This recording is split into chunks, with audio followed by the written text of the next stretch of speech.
And the NPC I think I lost track of was that we had also, along with the all the people from the village who were NPCs, and Sadia, the kind of necromancer who was injured and we were taking along. We also had the other cultist, her other cultist that had been captured, and was, and so we don't really need. It doesn't really change much, except to say that she was with you, and we'll say, just to kind of fill in, like, what was she doing during the trek from the temple to the little shrine that you guys are hiding out in. She was helping, be concerned for Sajia, so she's she's sort of taking on that role of being concerned about her, but hasn't yet, I think, volunteered any other information, although she might be a source. Now that I think probably now that she sees that how things turned out, she'll probably be, that might change her willingness or interest in talking to you guys more, if you guys are interested in talking to her. And I guess had I remembered that she was there, she would have asked last time about where the other cultist is, the guy cultist is.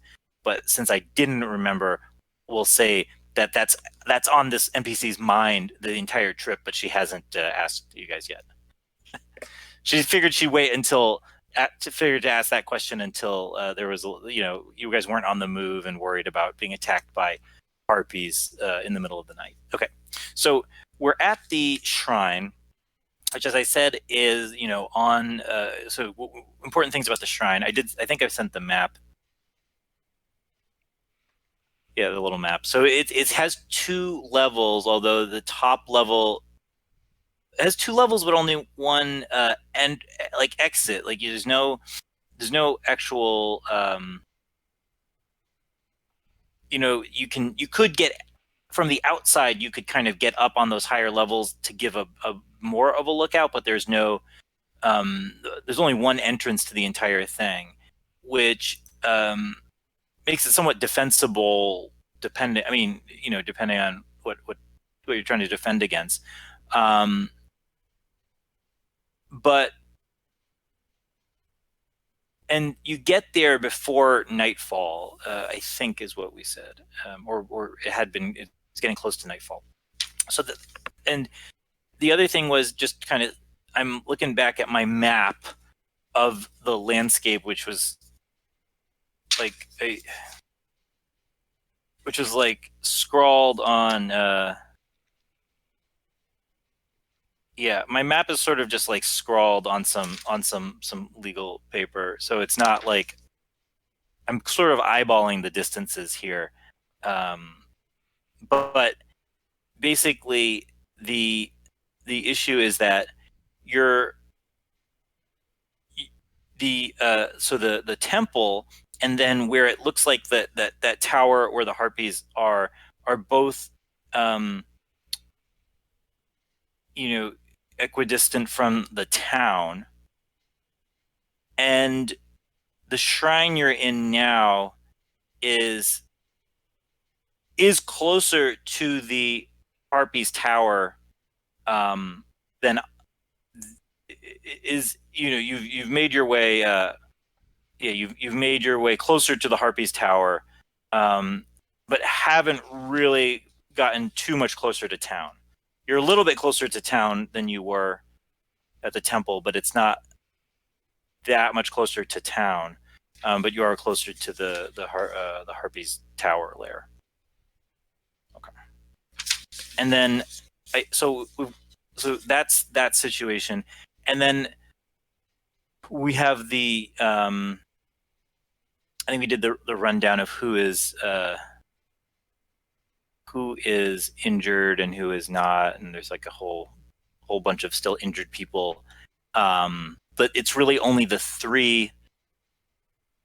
There's 3 people who are severely injured: Sir Onward, Sir Onward, Saja, and Avi, and then and then the other like kind of the other NPCs that had been there are like I think Rymac is slightly injured but is able to get along by himself, um, and so that's and then yeah, that the woman cultist I don't think was injured. I think you guys captured her. You guys destroyed the zombie but just captured her, so she's otherwise fine. But uninjured, and then sorry, go down the list of injuries. But Urich has taken a lot of hits in the various battles. Um, and you guys kind of have. I don't think you guys are in terrible shape. Right? Let me see. Although you had you run out of like you were running out of bindings, right? I recall. I think.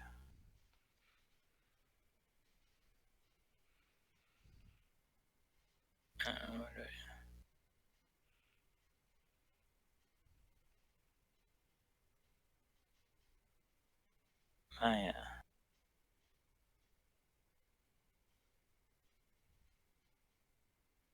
Here we go. I keep forgetting where I saved that in my Google Drive. Okay, here we go. But I think the yes, Cyir has only taken a little bit of a couple wounds.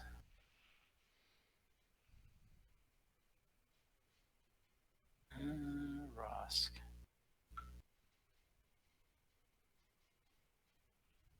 I'm not sure about Wrosk. Are you healed back up? Maybe. Not sure. You're muted. Sorry, yeah, Wrosk only has 5 of 12 left. Wrosk has been okay. Yeah. Okay.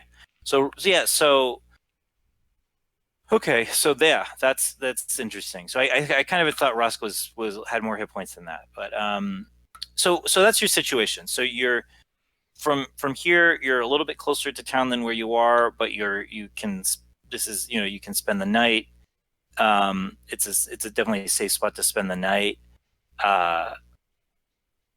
It is. I think I mean, I want to, I do think I want to maybe do some opportunity to role play or have some questions with some of the NPCs. But what's your guys' thoughts about planning and overall strategy at this point?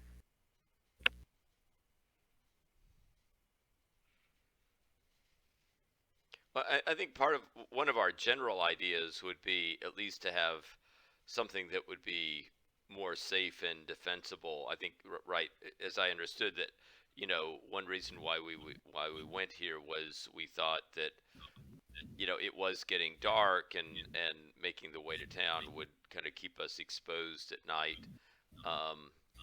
And then I think an idea would be to uh, at the kind of break of dawn the next day to try to send one or two people who were healthy kind of quickly off to town to kind of alert them and get a small group that would kind of come back, because I'd imagine that if the harpies are close by, if you have a sizable enough group of soldiers, they're probably smart enough to. Yeah, and that even tracks with your own experience. That own experience of having the that Harpy staked out your party on your way to the temple the second time, and then came back and picked off the one character who was alone. So that tracks.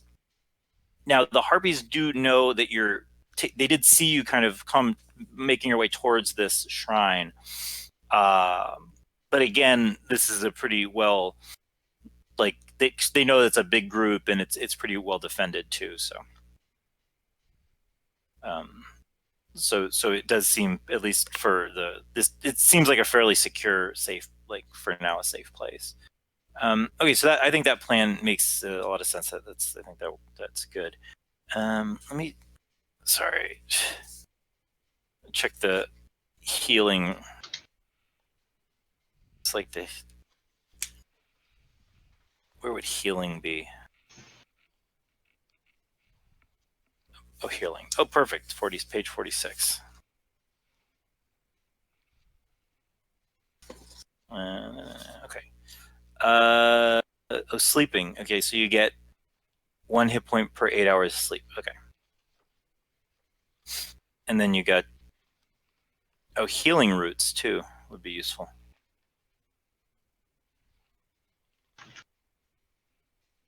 That would be useful. Okay, so for next time, we'll remember that healing roots. Anyways, so yeah, I think the only other thing I think is have some time for a discussion with the NPCs. So the female cultist does want to kind of, I figure that there's like a lot of bustling activity as you guys are kind of getting into the shrine, and the less injured people are helping with the 3 very injured people to kind of get them settled. The even less injured people are kind of starting to draw lots or kind of talk among themselves about, guarding the entrance and standing watch and all that stuff. But at some point, the female cultist will, and she had been bound. She's been, so I think we'll say that she's been bound, but it's sort of been, I think, like on this trek over, she's been fairly docile. So, she hasn't kind of seemed to be putting up any kind of resistance, but she does ask, I guess, if like Demark and Brock had been, Mule and Demark and Brock had been taking turns kind of watching over her. She does like, I don't think she wants to like ask. She's not gonna like ask one of those guys a permission to go talk to you guys, but she knows that you guys seem to be calling the shots, so she'll take a moment to like catch your attention while kind of this, while you guys are getting settled into the shrine, and she kind of wants to beckon you because she wants to raise this. She has the question of wanting to ask about what happened to her fellow cultist. Forget. Does Ross get any surface thoughts from her? Yeah. So I think her surface thoughts are centered along self-preservation. She's worried about oh no, that's not completely true. So her surface thoughts are mostly a lot of worry about Sadja and what's going to happen when they both get back to town, but not just what's going to happen to her, but what's going to happen to Sadja and herself. So she's mostly worried about that. But the content of her question, I mean, she's going to say to you, I have to ask. I see that.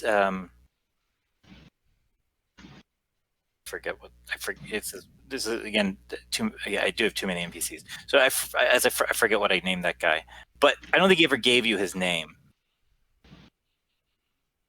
No, I don't think. Yeah, I don't think we asked the first time either. And her name is Nisi. I had it on an index card, which I've now lost. Hold on, let me see if I've got. Oh wait. Oh, here we go. Maybe. Oh, Bollock. Here we go. Bollock. Yeah. Got it. It's in my desk. Sorry. So she'll say, Bollock. He was the other one with Saja and myself. I see that. I see that he did not come with you. Is he still alive? Okay. She kind of says, I would thought so. And Saja, what will you do with her? Which would happen to all people who are too tall. But I mean, that's up to the mistress of the town. So you will hand her over to her enemies like that? There's no other chance for her. Wrosk will think to Cyir, did we have anything else in mind, or what do we want to tell? You know, what do we want to say to this person? Well, I think Cyir would ask Nisi. Well, clearly, Saja and the town were involved in a conflict, and we've been piecing the puzzle together because we seem to have a problem getting a full or honest answer from anybody exactly what has been going on. Do you have anything that would help to illuminate what is been transpiring between Saja and the mistress of the town? I know. So she's thinking, and I think Wrosk, if you're like peering in on her surface thoughts, she's kind of weighing. I think you see her. Let me do this. So you see her kind of weighing, and you know, you see her kind of weighing and wanting to, so there's the deeper things that she's definitely hiding from you.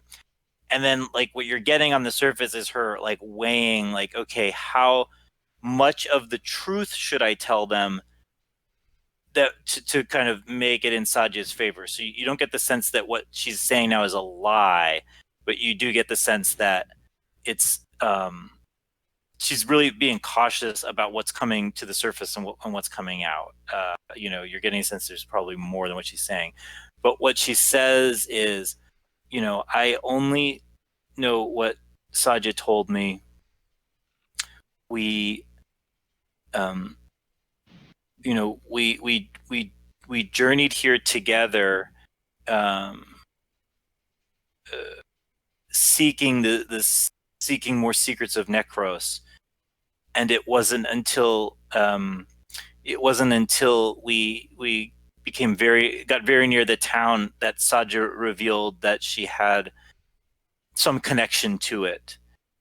And I wasn't clear on the nature of the connection, but only that she felt a great injustice had been done, and that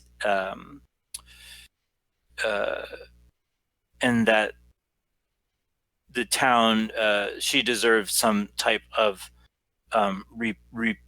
repayment for that injustice. And she did not tell me all the details, but I will tell you that that Gaius, the son of the town's ruler, believed her and would have, had he gotten out of that temple alive, would be in the same position I am, pleading for you to let us leave, let us go. Were they together? Ross will say Yeah, something yeah, crude. He'll say something very crude. I won't, but Ross just say it very crudely. yeah, No. yeah. No, she kind of nods, and you get the sense it's not like she's. And I think the surface thoughts there are one is like she doesn't want to say it, but like I don't kind of want to say it either because it's corny, but she in her thoughts are like, oh, why were like it's love at first sight that they had. That's kind of what her thinking of that is, and she's not like and there's a certain amount of jealousy when talking and thinking about this, but not in a romantic sense. Not that she had a necessarily like a romantic attraction to Sadia, but that there's some sense that Sadia's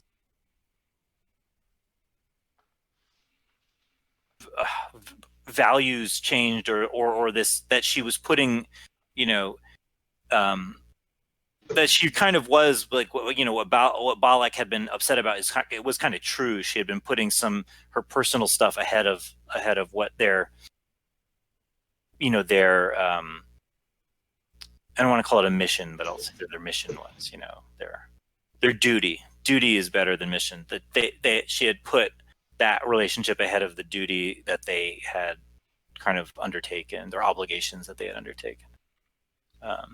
And so it is a bit like so it's not really so but she remains, but again, like Nisi remains kind of loyal to Saja as well, and so she's conflicted. Was there does Ross get a sense that maybe this is also a little bit of Nisi had sort of been like Sajia's second, I guess, or confidant, and when Guileless comes along, yes, exactly, she loses that spot. And she kind of wasn't and it's true, like you can see too, like that that she wasn't in, like there's a bunch of stuff about Sajia's plans about the town and about the mistress and about Guileless that like Nisi was not party to. Like it was Saja acting on her own, and so I think you're getting even that those types of thoughts are kind of popping up to the surface throughout this conversation, because she's sort of like, oh, I guess I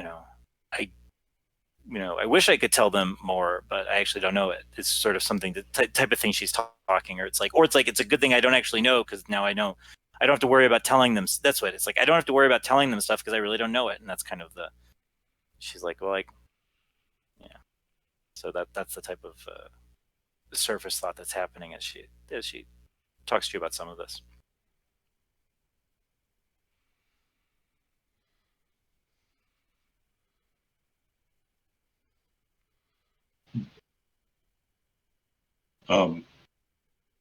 Do you, Cyir? Do you think we could unbind her during? I mean, Ross doesn't really care either way, but we might need all the hands we can get, and having someone constantly watching her and having her bound. I don't know if that's more of a burden or risk or not. But I don't want her going near Sadia regardless. Yeah, I agree. As long as we have a way of keeping tabs on her, I think we could unbind her. I guess one question I do have for her, I don't know if she would reveal this to Cyir, but Cyir would say, what is your current knowledge of the arts that Saja practiced?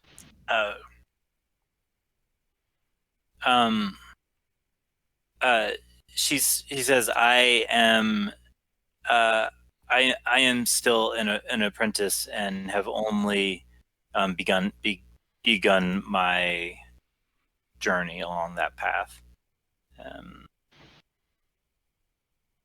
I have you know, I'd be like, it will take me several more years of playing Forge Out of Chaos by rules of written before I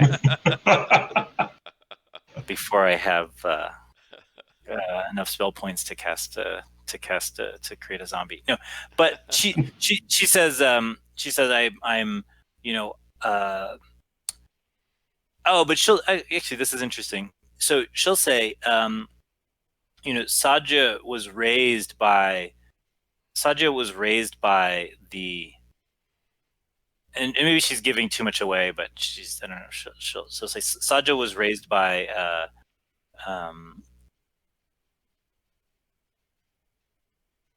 the church. So Saja was raised by the church, but meaning the Necros cultists. Saja was raised by the church, but I am only newly I'm only newly among them. And so even though Saja and I are of a similar age, she is much farther down the path than I am.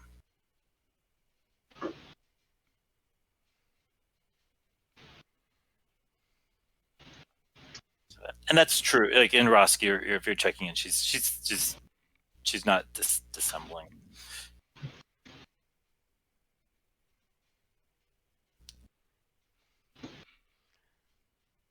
But she also thinks like, oh, if they, I think she's like oh yeah, I mean, she's probably glad because she figures like that's more reason for, she doesn't say this necessarily, but she's thinking like, and that's more reason why they shouldn't turn me in, because I'm really not much of anyone at all, and kind of wasn't my idea to do much of this. But anyways, but her, yes.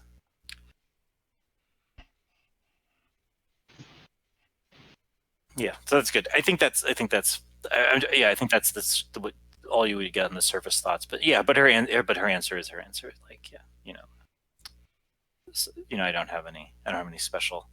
I'm not there yet with regard to the secrets.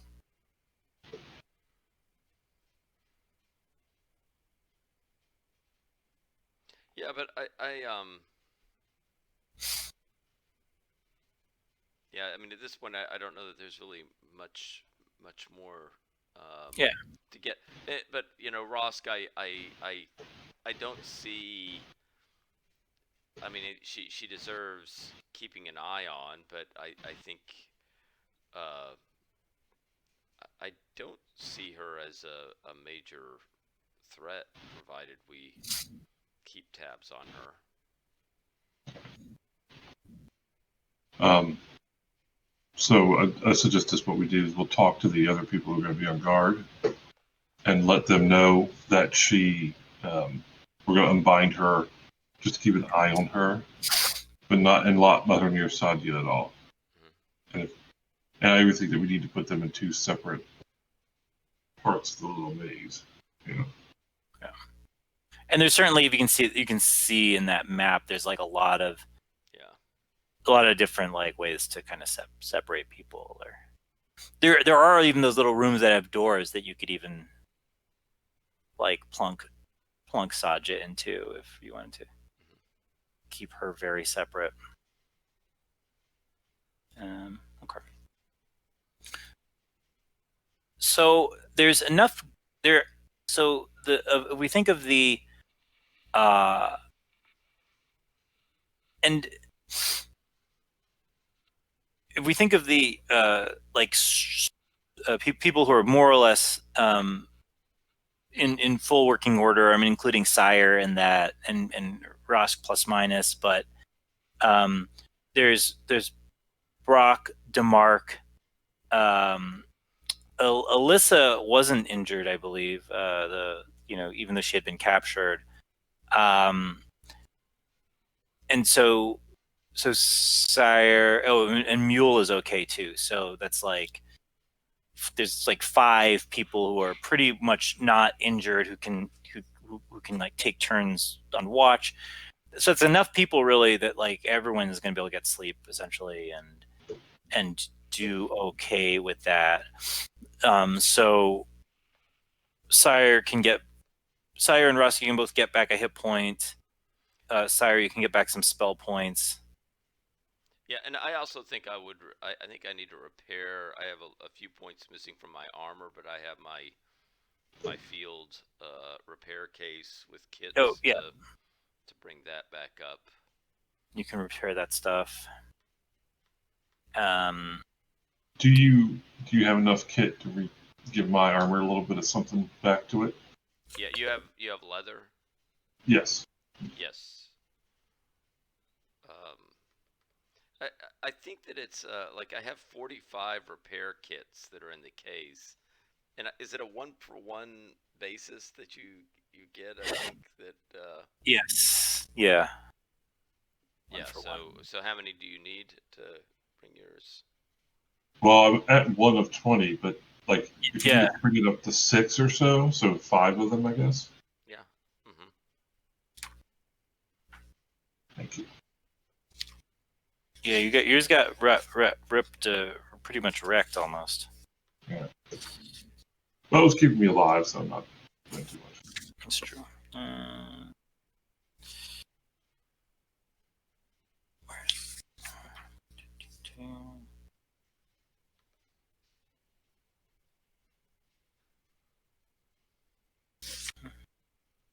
Sorry, just clicking it quickly.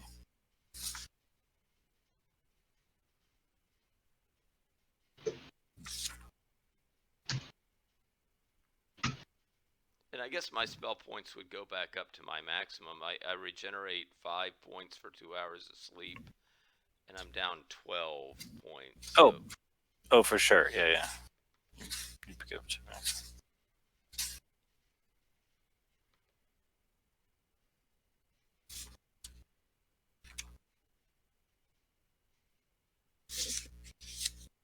Okay.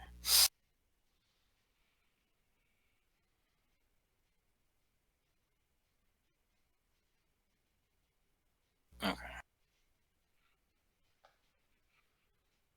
And so none of the people who had been who are like in the sort of out of the delirious from damage, kind of still out of it. None of them awaken the next morning. So they're all alive. None of them, they're not dead, but none of them are like healed enough to take care of themselves or maneuver on their own or anything like that. So that means Avi, Sir Onward, and Saja are still all, liability. Complete liabilities. Uruk is feeling a little better. Wrosk is feeling a little better. And yeah, now I guess it makes sense to think about who wants to head to the town or who do you want to send to the town. Well, I imagine Ross shouldn't go, and not because of the hit point issue, but he can't run. Right.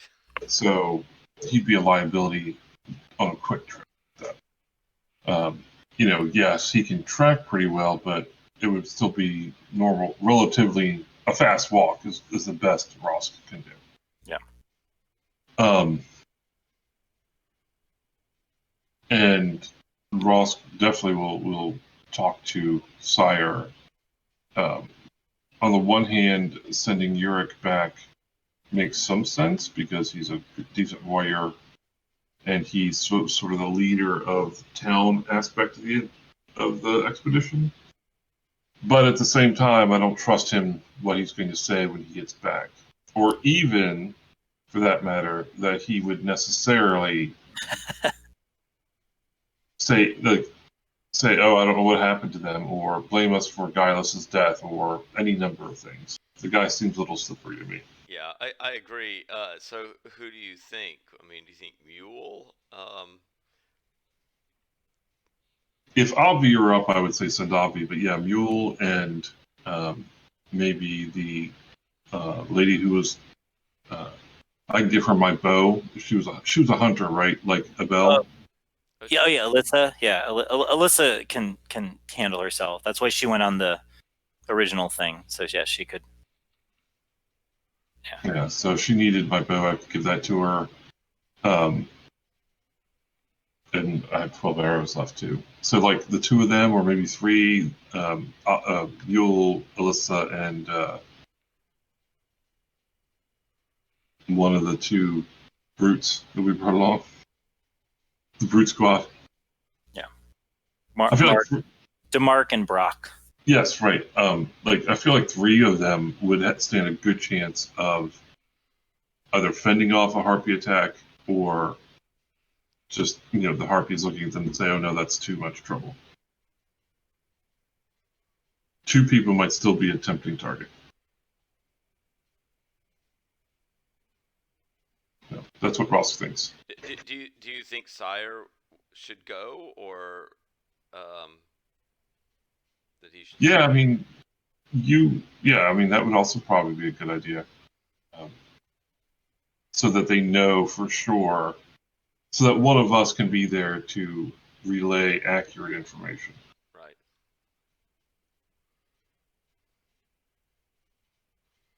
And worst comes to worst, I can beat them into submission with my tail. So Well, why don't we? Because I think you all still need to worry about possible harpy activity. Um, given that you are close to the tower. So maybe me, Mule, and Alyssa. Do you think? Yeah. The three of us, and then the rest stay back.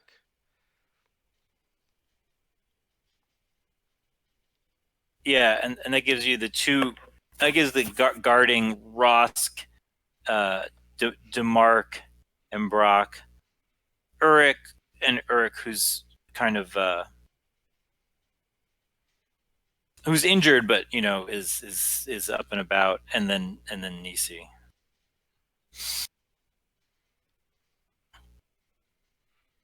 I don't think I'm forgetting anyone at this point. Yep. No, I think that makes sense.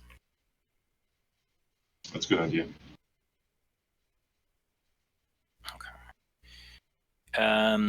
And so yeah, so I think you guys can get ready to make that trek. Mule and Elisa know these paths well, and so I think so that's not a problem. I think you do. You probably kind of head out onto this shrine is on the top of a hill, and you can kind of see off in the distance the Harpy's tower, and you do see in the it's in the morning as you guys are getting ready to go, you do see there's like it seems like lots of different birds like kind of flying out of the tower, or just kind of circling around. Maybe they're too far away to see, but I don't know. But you also do see in the area between the tower and here, what you see is like the larger shape of. You think the harpies are out circling, so they're kind of still kind of keeping an eye on the situation. And so yeah, you guys can make. You want to? It sounds good. We'll have Cyir and Mule and Alyssa make the dash to town. Yeah. Okay.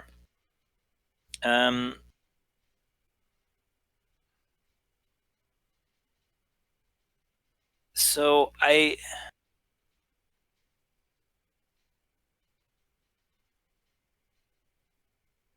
Ross is going to need the fastest dog they have, by the way. To get back. He's gonna wait. He's gonna need what? The fastest and biggest dog they have to ride back. Yeah. So.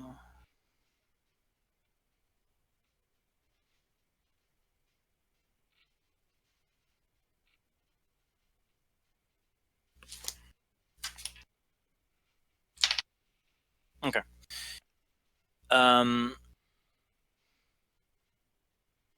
So I think So you guys get going on your dash back to town.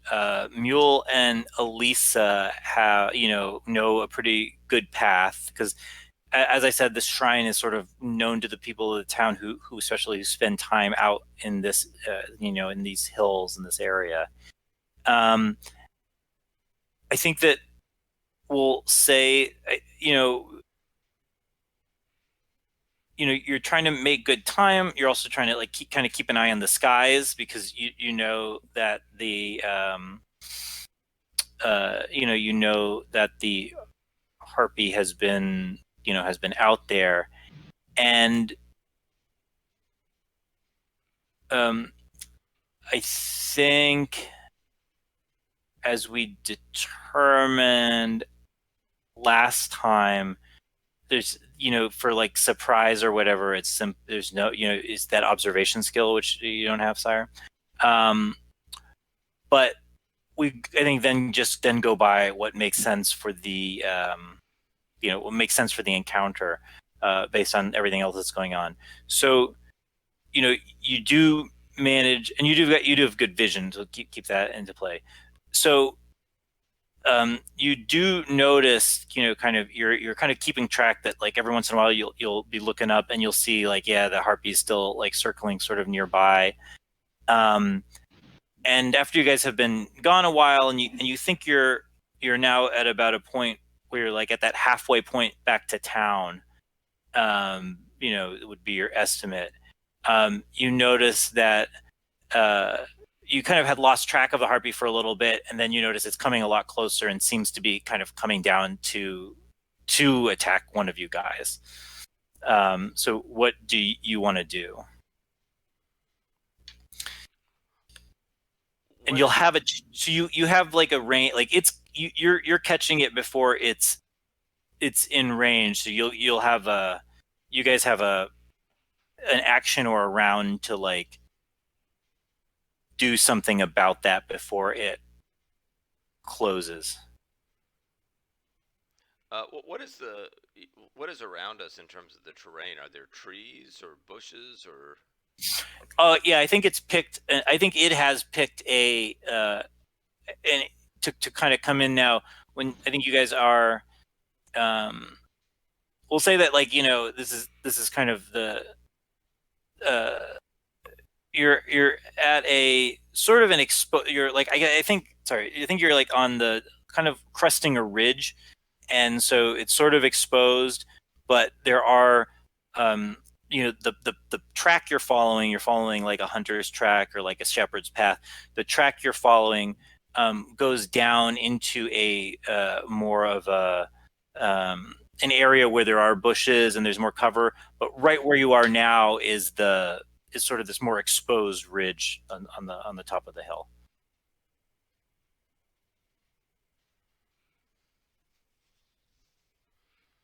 And so so like options would be you're like one round from cover. Elisa has the bow, so she could do something about that. Mule has a sword. We determined.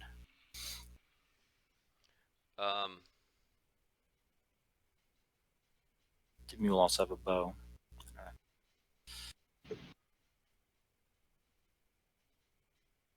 Yeah, I think that because I don't think Cyir. I mean, he has daggers, but that the range on those does not seem good. No. I think I think what Cyir will do is direct them to aim at the harpy, and Cyir would get himself ready for if the harpy does come in range to engage it. Okay. Yeah, that sounds good. So you're not going to run to the bushes though. You said it would take a round. It would take that would be your. I think that would be your round. So you can kind of set to kind of face it up here and get those attacks, or get yourself to cover. That makes more sense actually. Yeah. Why don't? Yeah. He'll Cyir will say, let's get to cover first and see, and see what it does. If we can get to those, trees and bushes. Okay. Yeah, that makes sense. Let's see here.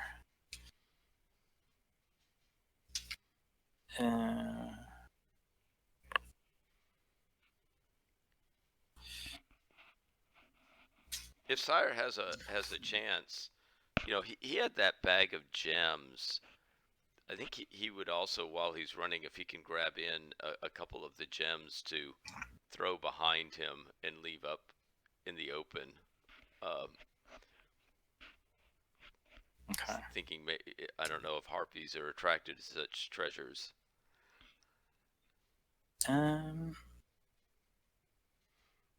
Okay, so you guys, yeah, so you can toss the gems behind you. Let me see if let me get a sense from the harpy whether that makes a difference.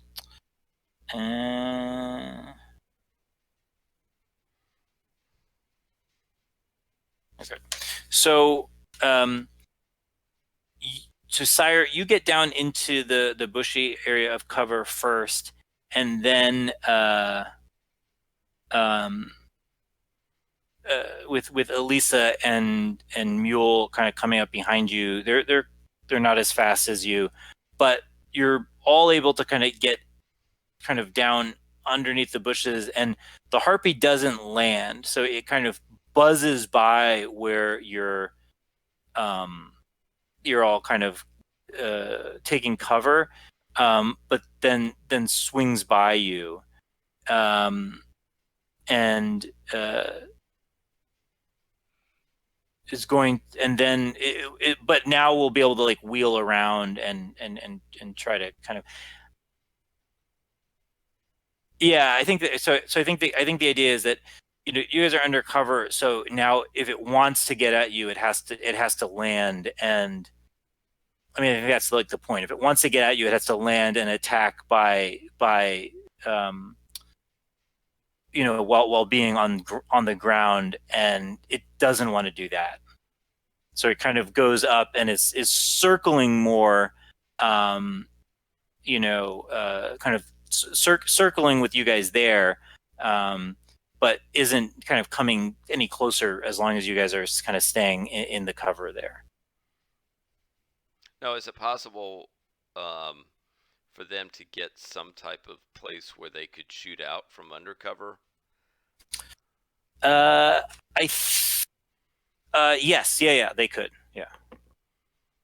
So let me, so they can each take a shot. Let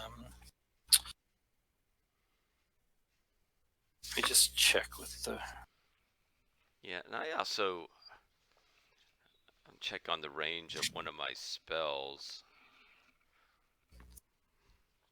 You check on the range here. Missile weapon.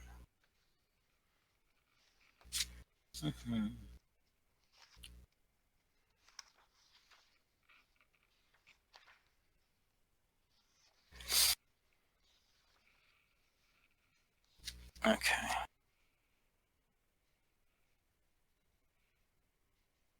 Oh. Actually, I think I put it out on this. Oh, here we go. Okay.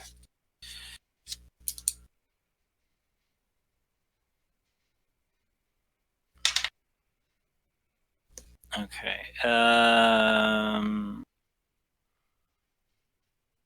Oh, perfect. Okay. So.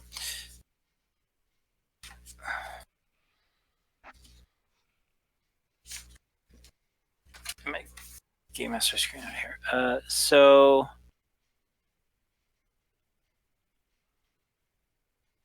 So yeah, so Mule and Elisa will both fire, but because of the range and because it's moving, even though these guys are both decent shots, they both the shots both go wide. And did you want to do something, Cyir? All right. Well, yeah, I looked at the range. I mean, my spike, if I wanted to cast it, has a 40-foot range, so not real long. But I mean, is this harpy ever getting in that distance? So, uh, it does. Like every once in a while, it's kind of swooping closer, and it kind of seems to, I think, after Mule and Elisa kind of like fire at it, that doesn't, it kind of feels it's like fast enough to get out of the way of those things. So Yeah, it's I guess in that case, I think when he's pretty confident it's in the 40-foot range, he'll cast the spike. okay. Sounds good. How does that work? And spike, one of the it doesn't do a lot of damage, but I don't think it requires the weapon automatically hits. Okay. Perfect. So it creates a spike and hurls it at the enemy. The weapon automatically hits and inflicts 1d6 points of damage. If the Nice. creature is not wearing armor, all the damage is deducted from hit points. If armor is present, it inflicts 1 hit point of damage, with the remainder being deducted from armor points. Okay. Nice. Okay. Perfect. So that works. And I rolled a 5. Nice. Okay. So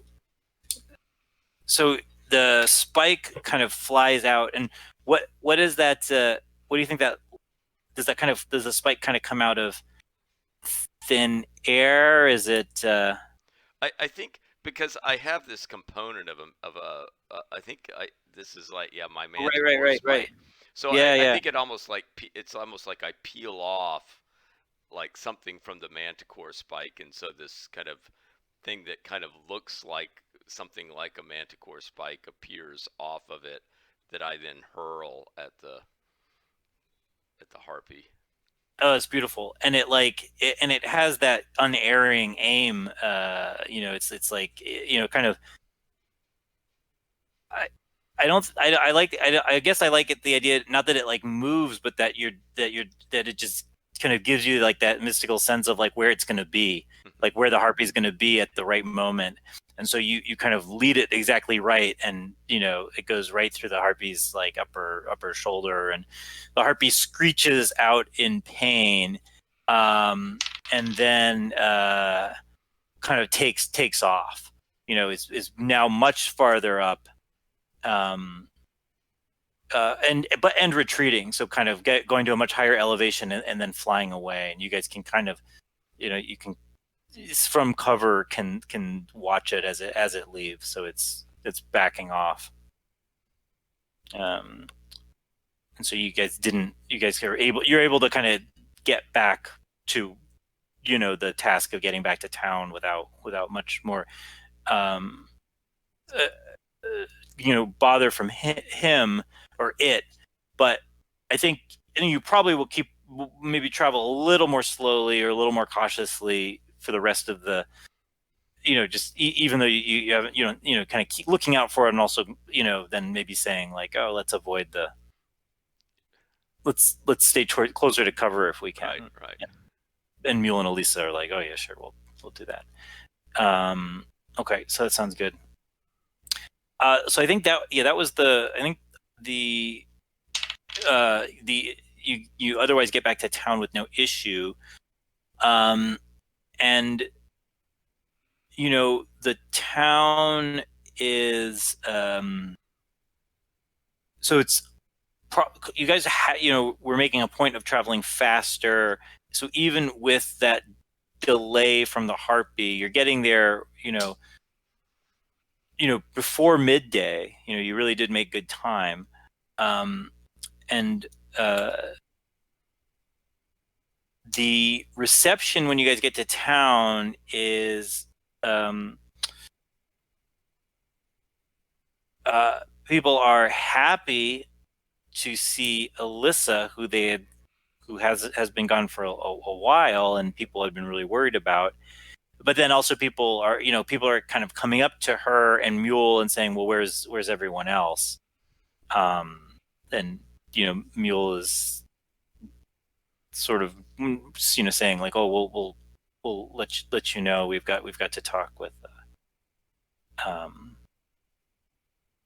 we have to talk with the mistress first. And that was your plan anyways, to go talk to her. Right. Okay. So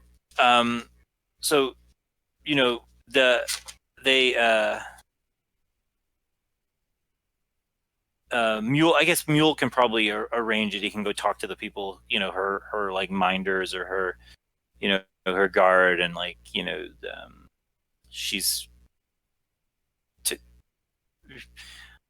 have a she's removed from whatever she was doing, and arranges to kind of meet with you guys right away. And so you go to her hall, and she's there with some of her the older guys who are her lieutenants, as well as like some of the other younger warriors, who are in the same cohort as Mule and your Uric and your buddies. And she kind of takes in the scene, and seeing Alyssa,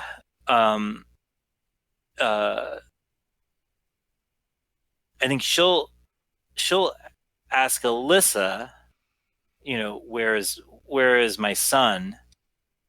And Alyssa can't bring herself to answer. She just sort of holds her head down, and so then she, the mistress of the town, repeats the question to you.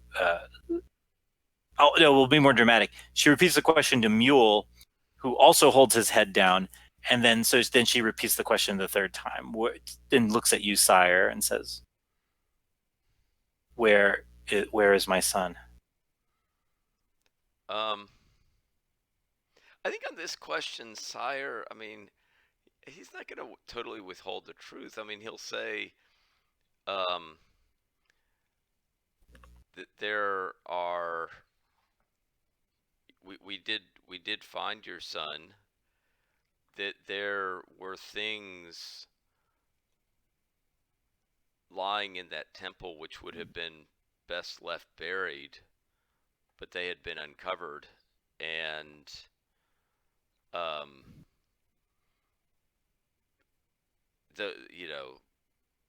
there was a horrible monster that was pursuing us, and I don't know the ultimate fate of your son, but we were not able to during the encounter with that monster, we were not able to bring him out with us. And so she takes in a deep breath, and says, my worst fears have come true, but perhaps worst of all is that it is not a surprise to me. I felt he was lost already. Where then are the others who were with you? Are you all that remains from the are you all that were able to get out of the clutches of that monster? No, I mean there are more of us, but that they are. We spent the night at the ruin. Does the ruin have a name, or do they just? It's called they call it the Herder's Shrine. Yeah. So yeah, we were able to make our way to the Herder's Shrine for some type of safety at night. We had been spotted by a harpy, and kind of took cover there, and many are wounded and are waiting there, which is why the three of us left, pursued, I would say, by a harpy. We had a brief encounter, but with I think a small force. I don't know that the harpy would risk a conflict with a larger contingent. And who is it that has been wounded? Sir Onward is there. He's not going to say. He will not say Saja. Yeah. I'll just mention, right, that the people who are there. I'll say my companion Wrosk is there with Demark and Brock and Urik and and Sir Onward and. So so she'll nod and she'll say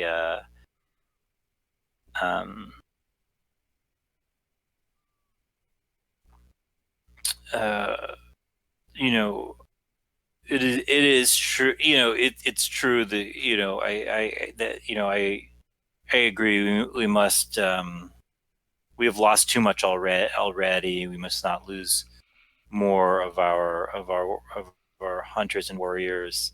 And harpies are cowardly. You know, they will not.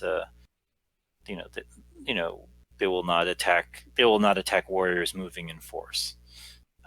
So she'll turn to like one of her lieutenants and says, "Arrange, you know, arrange for it."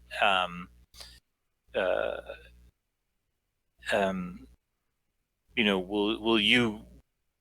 You know, she'll turn back to you, Cyir. Do you plan to go back with them, or do you need to rest here in town? I'm and this is still in the is it morning that we arrive? This is like, so you guys, so it's a, to get to the yeah, so it's still morning because you guys move quickly. To get back to the shrine, the herder's shrine, is a little less, like, if you're moving quickly, I guess it's probably, I mean, it's probably like, so I'm thinking like, I was thinking it's like, you know, like 5 to 6 hours to get to the town to the temple. And so you can kind of, you could theoretically do the round trip in one day if you hurry. And you're a little closer to town for the shrine and you did hurry. So we're thinking more like 3 to 4 hours to the to the shrine and back to the shrine. And you guys made it at the like low end of 3 hours. So you know, it's still morning. Yeah, like mid morning, like, so like, you know, 9-10. You know, it's not midday yet. So you could, moving quickly, you could get back there, you know, by mid afternoon. But then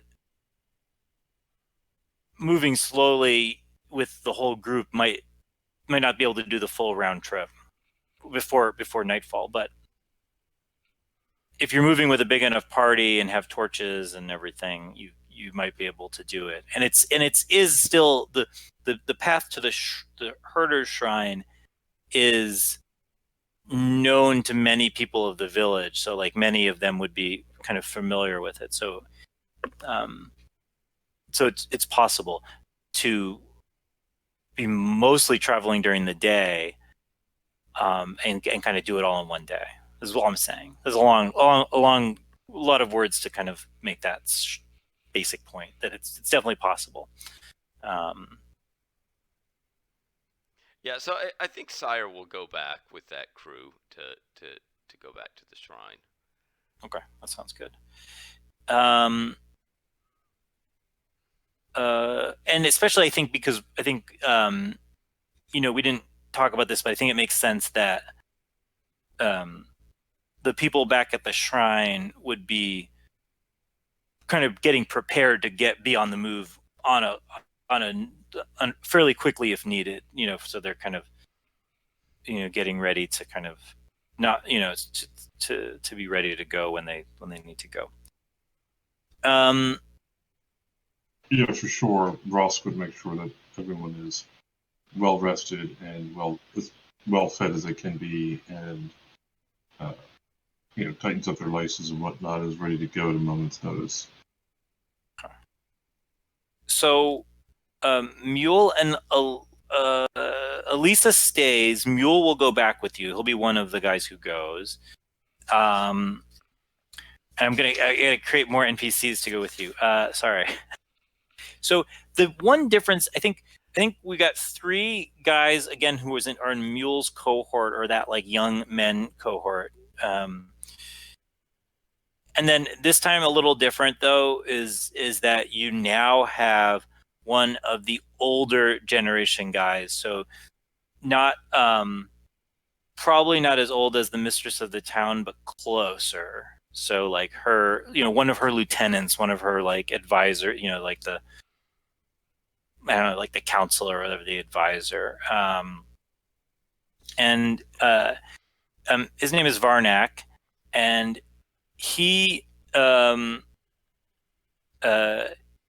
he well he was listening to all of this. He's now, when he kind of steps forward, like she's like, Varnak will be, will lead this, and you recognize him. He's been kind of by her side or like nearby through all the conversations you've had with her about all these things. But you never like heard him talk, or like he's never introduced himself to you or anything like that. And he says, I will, and he very much takes like the lead of kind of organizing, Mule and the other young guys together, and he doesn't,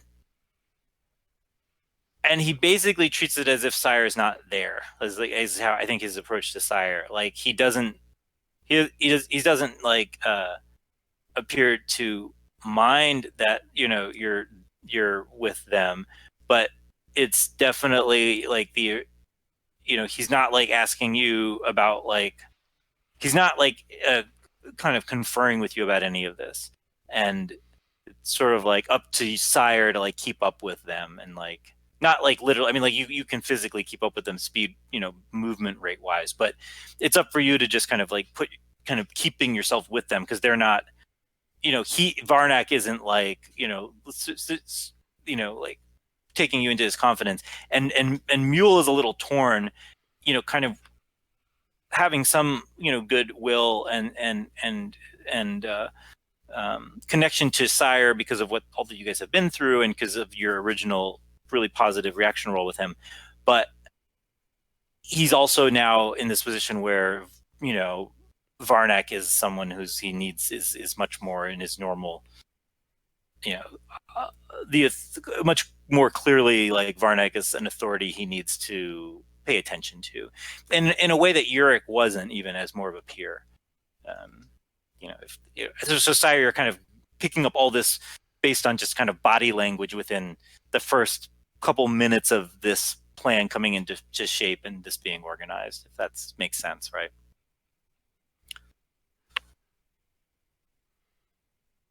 Yeah, I mean, Cyir would take that in. I don't know that he's immediately going to rock the boat. I mean, he'll Well, yeah, and at this moment, there's no ever, he's still doing kind of what you I mean, there's no divergence from what I think you would want. So I think I'm just setting up the context, right, for maybe if anything happens later. But you guys get going again, and so Cyir and Mule are now back on the same path, kind of going the other direction. It's kind of easier going in this direction to keep an eye out for the harpies, because both the shrine and the tower are sort of off.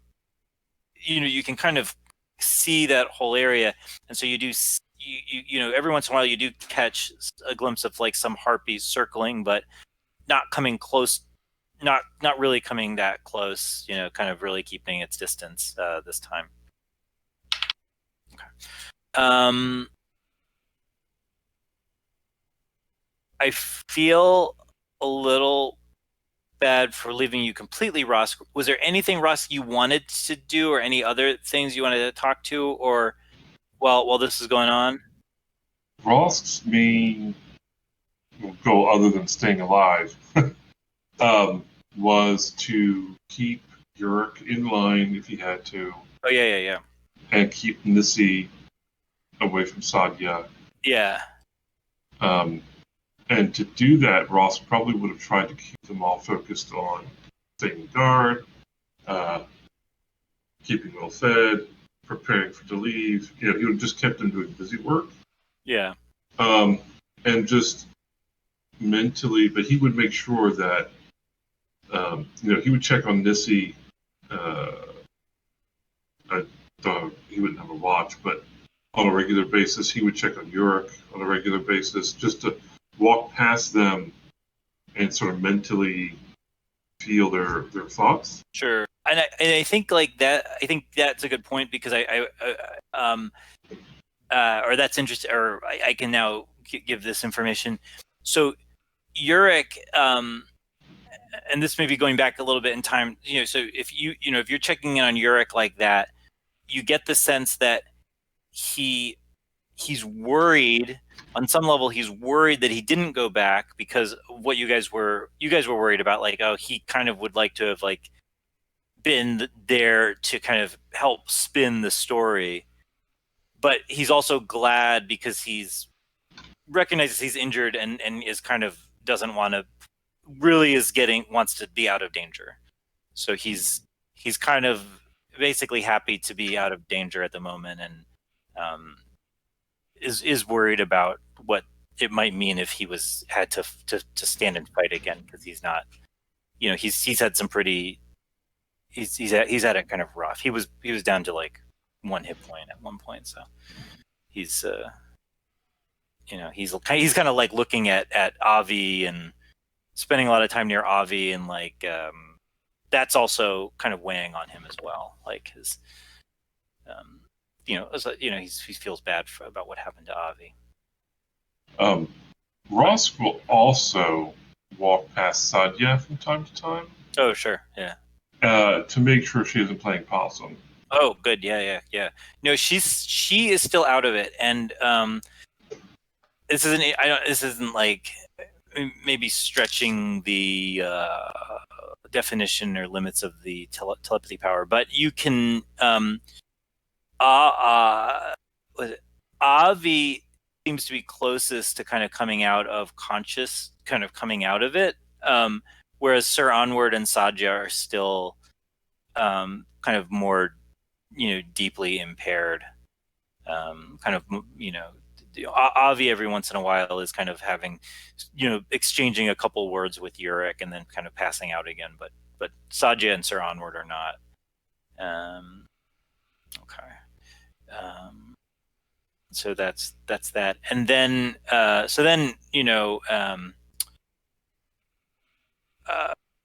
Cyir, and it shows up with Varnak and Mule and the other 3 guys who I will not name for now, and I think let's see.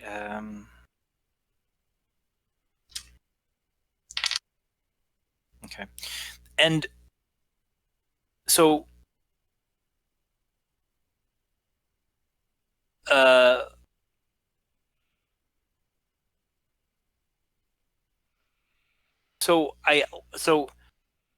Varnak. So you guys, I know Cyir did not mention Sadia and Nissi to the mistress, but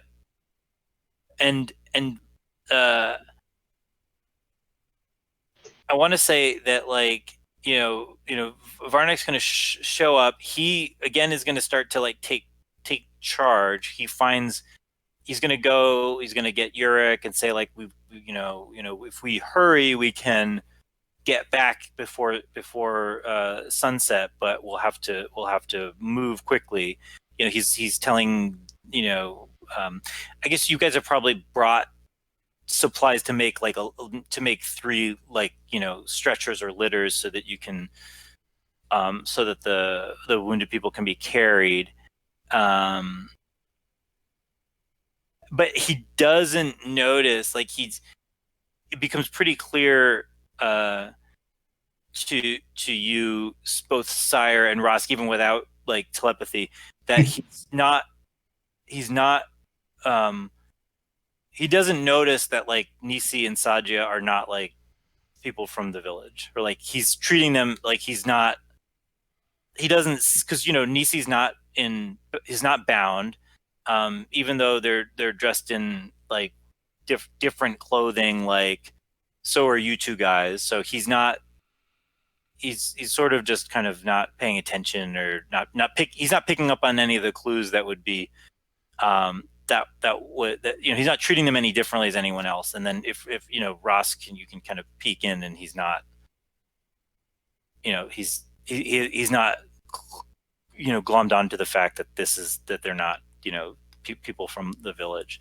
But Key's taking charge. He's telling people what to do.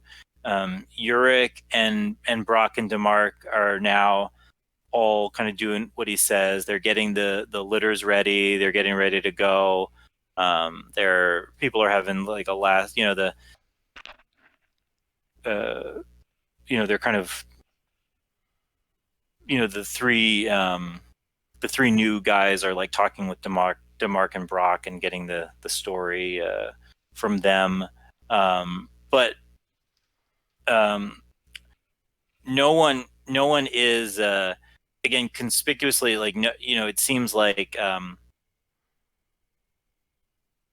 no one is like vocally breaching the idea, vocally bringing up like, oh, that Sadia is the necromancer. Everyone's sort of just not talking about it, and then Varnak hasn't noticed, or isn't, it's not on his radar.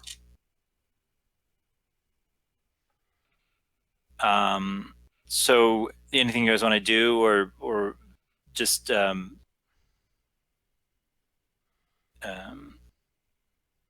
and Nisi is looking a little nervous, but she's not. She's trying not to draw attention to herself.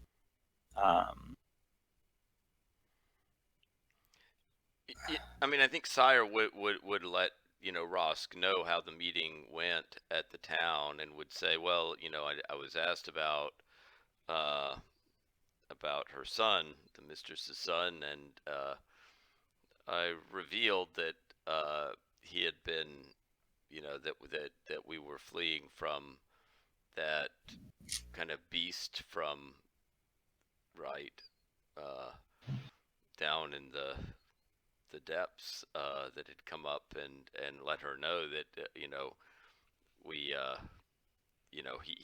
he was not able to return to the surface with us, which obviously made her sad. I am kind of concerned, interested in how we want to play things with the mistress of the town.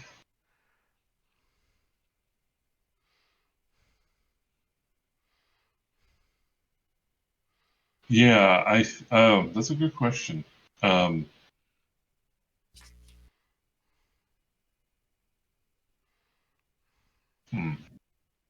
feel like it's going to come to a head, but maybe it's better that it comes to a head once we're all back at the city. This Varnick guy looks like he means business.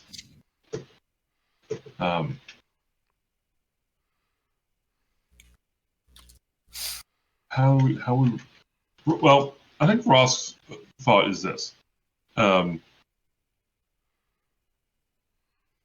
Sadia is our prisoner at the moment. And if we want to turn her over to the mistress of this town, I think we can extract. Ross is curious in the sort of gossipy drama kind of way. He wants to know the full story. So in his mind, that's like, getting some gold, good. Learning about all this drama, really good, because he thinks it's funny when tall people make fools of themselves. But I think other things that are on his mind are and things that he would maybe suggest we bring up are, where's, who's in conflict with who, and what a conflict with these necromancers could have long, with the harpies there as well, could have a long-term negative effects on the town. So maybe letting her have her daddy and go, or although I think that'd be kind of dangerous, maybe just letting her have her Sadia have her piece, and then they all part, never see each other again, might be good for everybody. So, but I think we need to hold on to all the pieces, all the leverage we have, and I think that the father's body and Sadia, and to a lesser degree Nissy, are that leverage. Yeah. So for, I guess, the last decision I'll ask you for guys for tonight is, do you want to, so if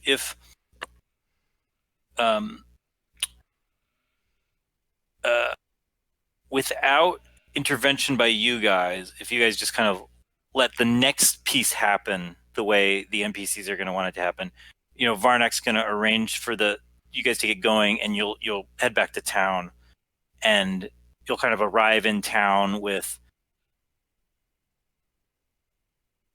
and you'll kind of arrive in town all together, and then the mistress is going to want to kind of check in to see what's going on. And would you want to do anything before getting to town? And I'll say that, Nisi, for her part, is now kind of seeing the dynamic and seeing that,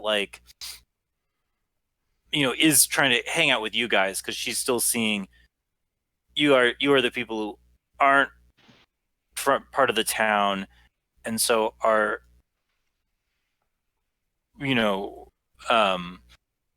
maybe more likely to,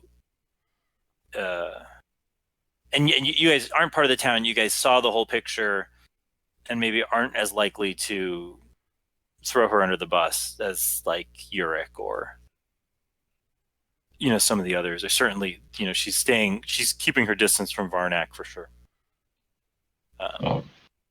Wrosk will take her aside at one point and just tell her to keep her mouth shut. Okay, is the best policy. And she'll take that as okay. She takes that as you guys are on her side, and you're gonna look out for her, whether that's true or not. That's how she kind of takes it. But I think that's fair. But she'll kind of keep close to you through the whole trek. But so it sounds like you're happy with just kind of, you get back to town, the whole party gets back to town, and then we're happy with kind of picking up with at the next session with the next thing that happens. Does that sound fine? Yeah, that sounds good.